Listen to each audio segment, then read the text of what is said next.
Hey folks, roaming prepper here. Again, we're still kind of snowed in and iced in where I'm at, and I really didn't have any trips to make right away.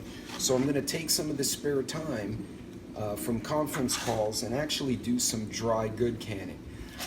I'm going to do my intro, and I'll be right back to walk you through how to do it and how to save some money and store some food very cheaply in a reusable mason jar.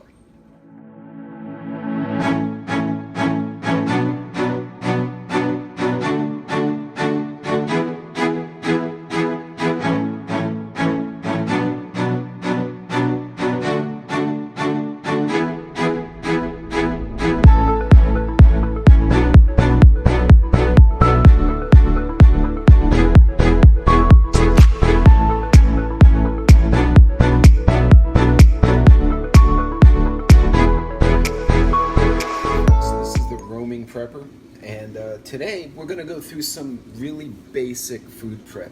Now, there are a lot of ways to store food in the long term. You could use a food saver, which I'll discuss in another video. Hot water bath canning, pressure canning. One of the most simple ones that even if you live you can't afford or can't find a pressure canner or some of the more elaborate equipment, or you're just not sure you have the skill set to do it, you can do what I refer to as dry good canning.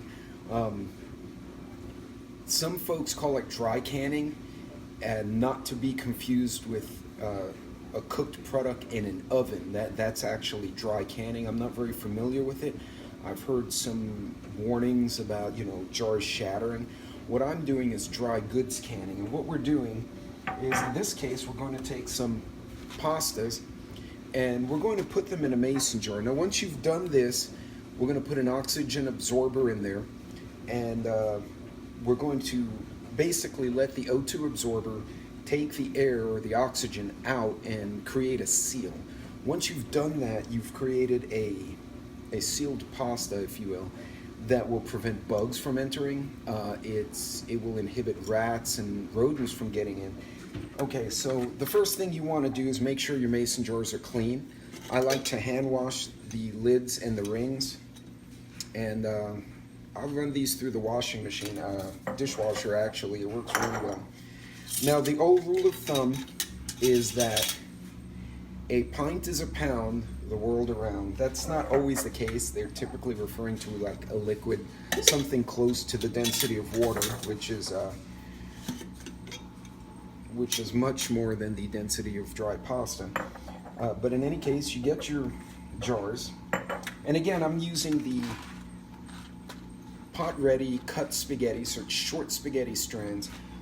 There are two reasons for doing this. One, if you take the long strands and try to break them evenly and stick them in a mason jar, they never quite break evenly, which then pisses me off, because then I have, spaghetti niblets all over the floor, which agitates me. My dog runs off with the spaghetti. It's just a pain. But two, if you open this pack, and this is HEB for those of you who live down south, you notice how densely packed the macaroni is in there, the pasta is.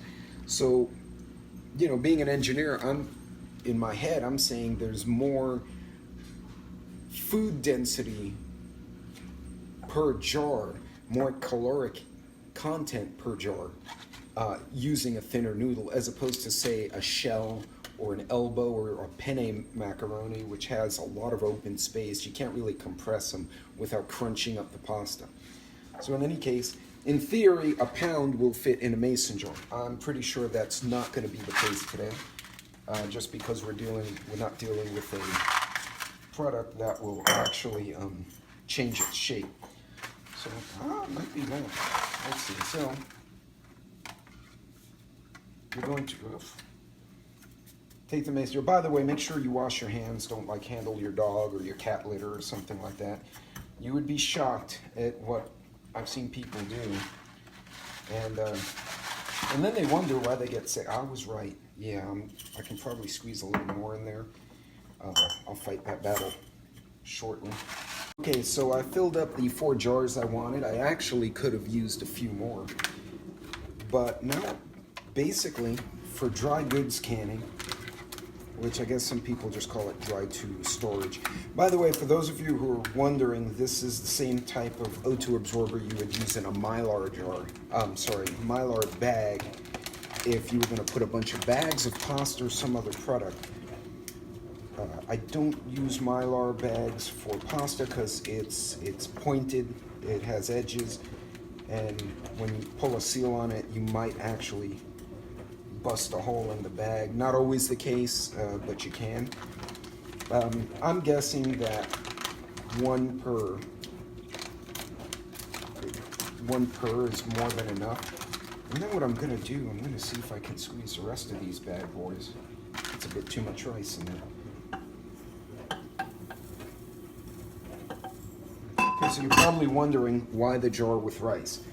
Well, I'm taking up volume because I'm going to stuff all the remaining oxygen absorbers into their own little mason jar. They're all going to collectively pull oxygen out. They're going to seal the jar. And then it's a way of preserving them, because essentially once you open these puppies, they'll just start doing whatever it is they do. And, oh, doggone it, I lost a little indicator. Oh, no, here it is. So this little guy, you can see, is already starting to turn purple. So I'm going to stick them in there, and they're going to get their own little and there. So now these O2 absorbers collectively are going to suck up whatever air is left. The rice is just to take up some volume in the jar.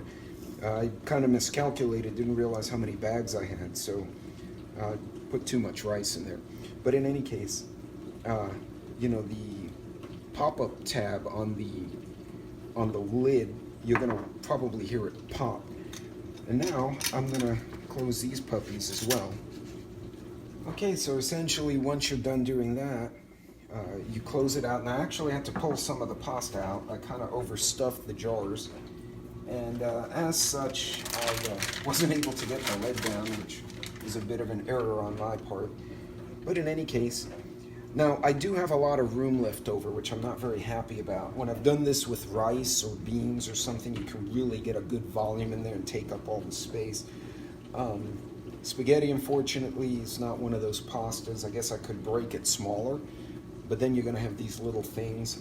Elbow macaroni, the small elbows work really well doing it like this. This was probably, this was me really playing around, probably not the best choice of pasta. While I was kind of fighting with the covers here, the lid on the O2 absorbers actually popped. It does show exposure. You can see that went from pink to purple, but I'm pretty sure that these guys are fine. So I'm gonna write with a Sharpie the date I bought them, and I'll keep using them until they're not useful anymore. But in any case, yeah, so there's the O2 absorbers. They're now sealed in their own container. And I've got the 4 little pasta jars, and then whatever was extra, I threw in the that one jar I had with the screw-on lids. Obviously, this isn't suited for water bath canning or pressure canning or anything like that. It just gives you a really handy way to store stuff, like a little bit extra pasta. So this is going to stay out here for the next time I decide to make some thin spaghetti for lunch or dinner. And all of these puppies are going to go in the cabinet. This is a really quick and easy lesson on dry goods canning. Obviously, beans are much more dense, so you could fit a pile of beans. Actually, I have mixed beans in there. That's pretty neat.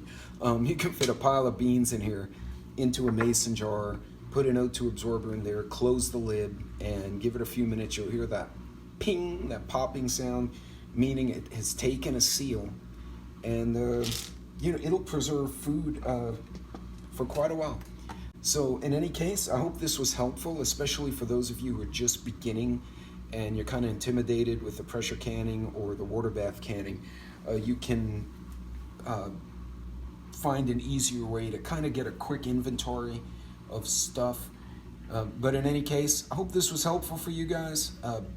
Again, trying to add a little value, a little bit of knowledge that folks can take with them, using these videos can take with them and use it in their homes. If you like what I put down, or you like the value I may add with some of my other videos, Definitely like and subscribe. I appreciate your time. And again, this is the roaming prepper, not roaming right now. So I'm using that time to do some food preps. You guys take care. For those of you traveling, Godspeed. And everyone be safe.